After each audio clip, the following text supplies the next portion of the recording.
Lee, this is Starla, and just on behalf of the Division of Equity and Learning, we're welcoming you here this afternoon. And this will give you a chance to give us all an update in terms of your strategic response. In just a moment, Sylvia is going to pull up your strategic response updates, and we're just going to let you talk through that. Great, Starla, thank you so much. Okay, so we're looking at that right now. We'll just let you go ahead and update. Sure, no worries. I'm going to get rid of my face so I'm not staring at myself. Well, good afternoon. I hope everyone's doing well. One day left before break. And I'm looking forward to just giving you an update on the work that's happening at Park Lane. As you can see on the left-hand side, these are some of the requested needs that we've been having across the building, with a strong emphasis on literacy, and feeling really good about where we're sitting today, especially with the most recent diagnostic information from iReady that shows some growth. So that's been really exciting for us. We did have a very slow start.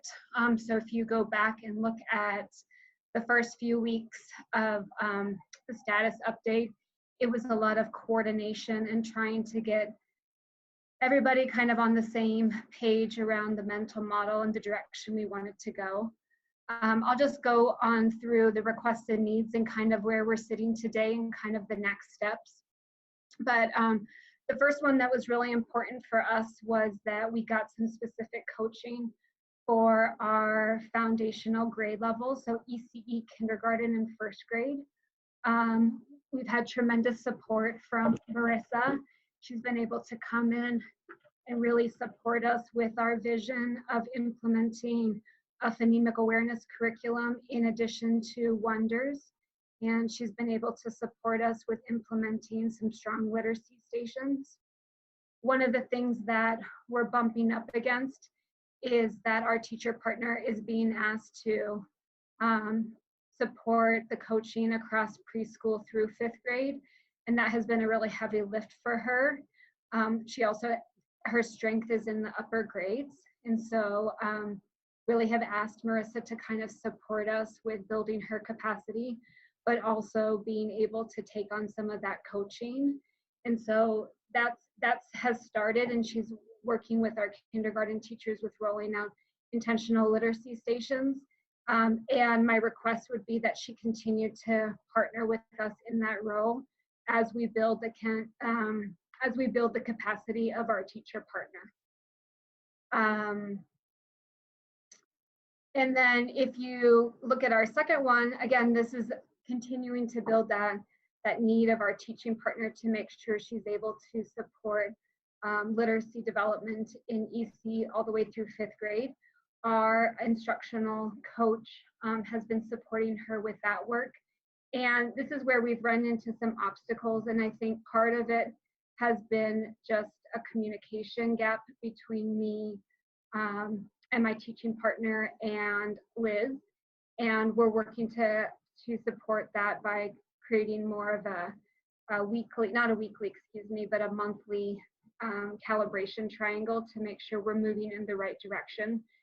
She's been supporting also with the EC and kindergarten development, and one of the things I pushed Liz to really focus on in our last conversation was making sure that she's directly communicating with me, but also really putting an emphasis on her ability to meta coach our teaching partner, and to look at unpacking those standards in the upper grades. Again, so that's an area of growth that my teaching partner is working on, and so just making sure that she's getting the necessary traction. My third area of focus was really around some of the unique challenges that we're facing at our school, is that with such high turnover, we have quite a young and novice staff here, including myself and my assistant principal. And so we were really looking for some really effective classrooms to visit. that were modeling some of the literacy rotations and rituals and routines that we were looking for. I was able to gain that support from the principal at Kenton and then worked really closely with Jen to conduct those visitations. Unfortunately, just due to the timelines, we haven't been able to engage in those observations yet, and we're shooting for the beginning of January. At the same time, we have been able to take advantage of our work with immersion and have put some of our higher tier 2 teachers through the immersion avatar classroom management modules, and that's been really a great learning opportunity, and Michelle Ming has been able to support us with renorming those rituals and routines. Is there a way to scroll down?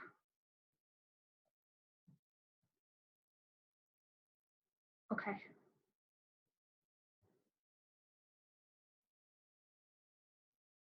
Perfect. Thank you. And so our next area of focus has been really about making sure that our culture is a foundational. The second lever that we've really been focusing on in our 90-day plan has been around developing a strong culture for our students and staff. And we've been really working on making sure that we have a strong discipline system. One of the things that came up from the original strategic response is that it appeared that maybe some of the philosophies weren't in alignment with the district's philosophies. So there was a lot of conversation that happened early on between me and the mental health team to make sure that the work that we were doing with No Nonsense Nurture was not contradictory to the vision and mission of the mental health team here in Aurora. And through really good conversation with some of those key members, we've really been able to see how where that piece lives and how it aligns to the PBIS model. So that's been some really good work. One of the things that is happening currently in our building is we're doing some more intensive support for my assistant principal in the building currently. And so wanting to make sure that we are documenting our discipline referrals and suspensions and other behavior data correctly. And so that would be a new request that I'm asking, is that I've met with John Potter myself, but really wanting to make sure that John is able to come back and meet with my assistant principal to make sure he's documenting our suspension data correctly and our referral data correctly, and also tracking some of those hotspots for us as we continue to develop our school culture. And then are you able to scroll down one more?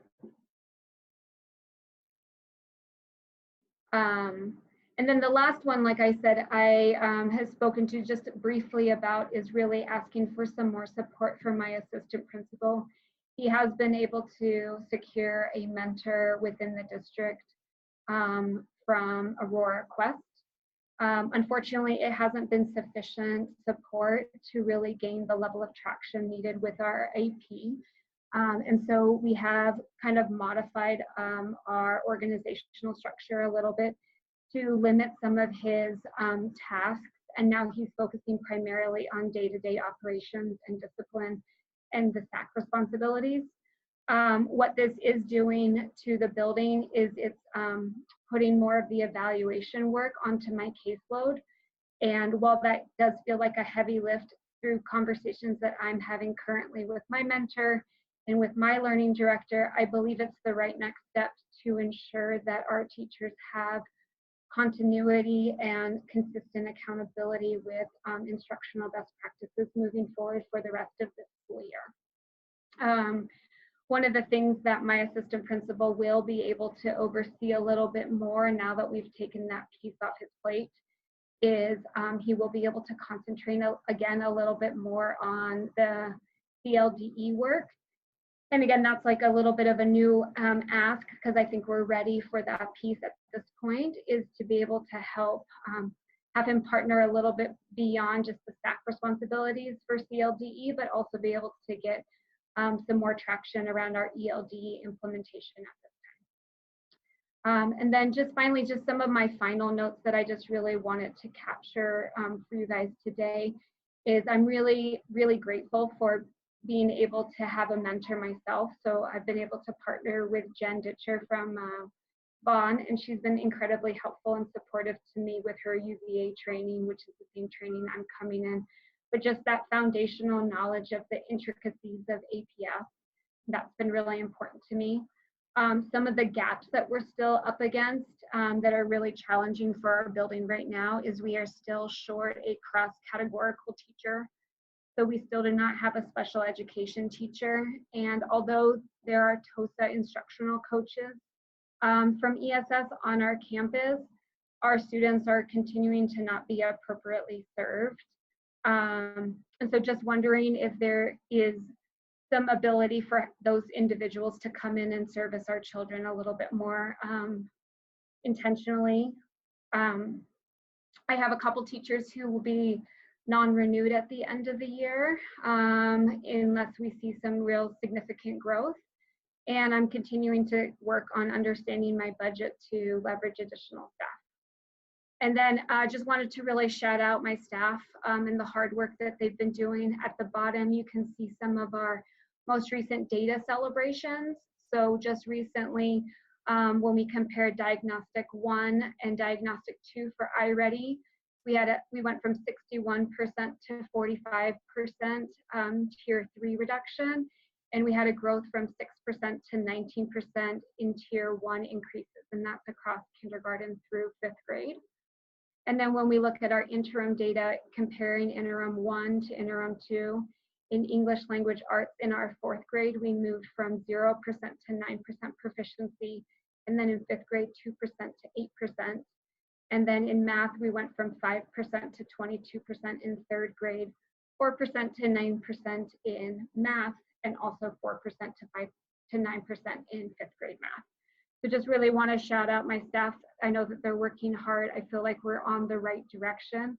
And I'm really grateful to the support from the Department of Equity and Learning. Thank you.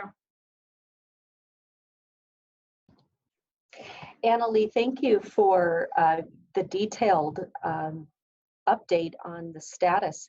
And you've already kind of woven in a lot of requests in there as well. What I'd like to do is open this to the team and see if there are any questions from the field.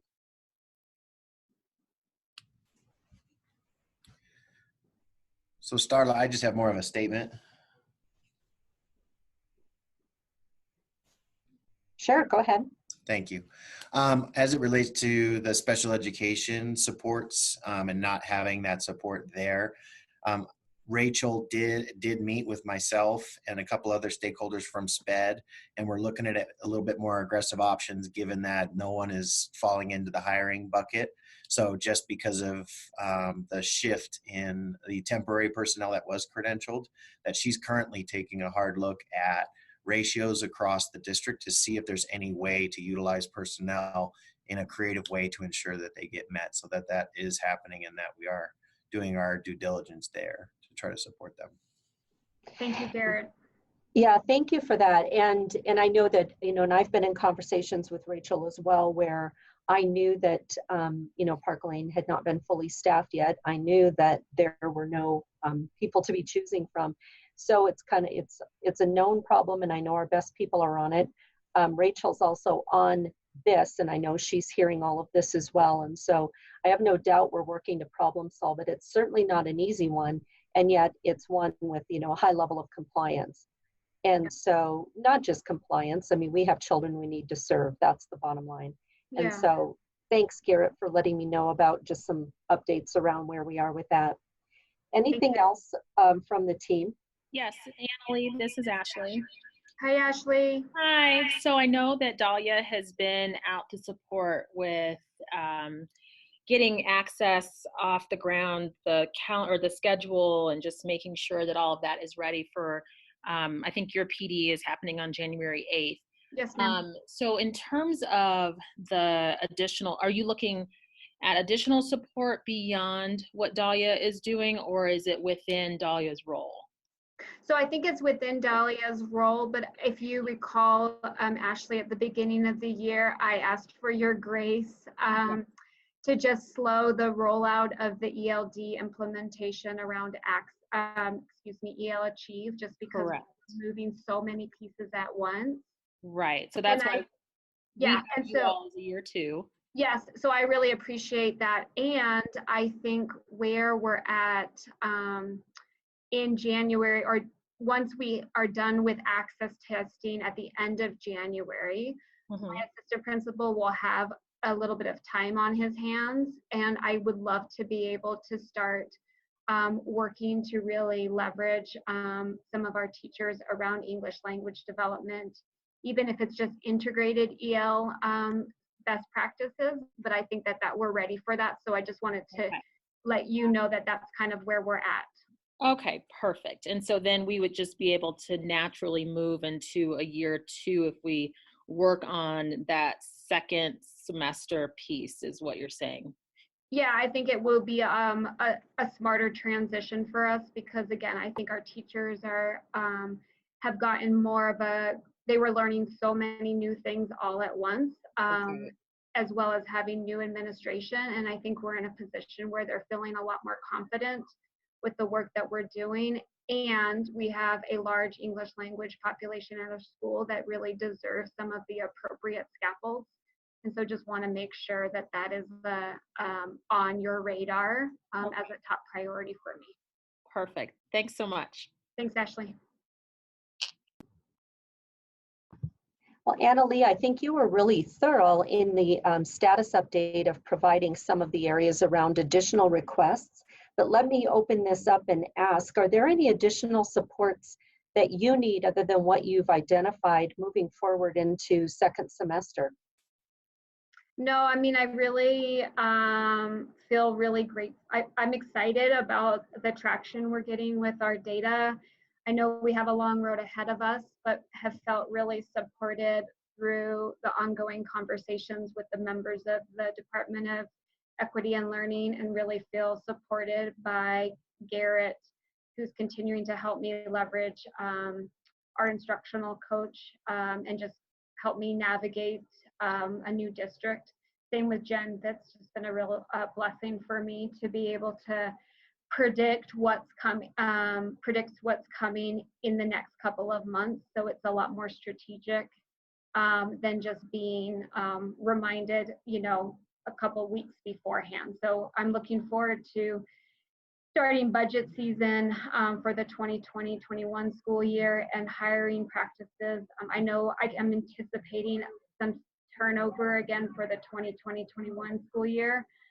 So that's kind of where my focus is going at this point, is making sure that HR and the staff is appropriately placed for next year, as well as for the end of this year.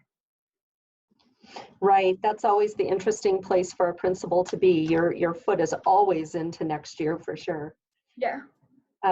So Annalee, moving forward, we'll just ask you to continue to keep your status report updated, and that's a great way to just communicate to let us know how we're doing. And you've also identified, as I said, some areas where we can help shore up some of the work, and so we appreciate that. Sure. And if you have any feedback for me, I'm welcome to, take that on as well. And just, if there's anything that, as people are reading back through the notes, if there's any questions or concerns, to just not hesitate to reach out to me so that I can be a team player in this learning opportunity and growth for Park Lane. Great, you've got it, absolutely. Hey, in the meantime, enjoy your holidays. I see Garrett's flashing notes here. Couldn't help but smile. Well, enjoy your holidays, Annalee, and we'll see you in early 2020. Okay, thank you. Happy All holidays. right. All right. Bye. Bye-bye.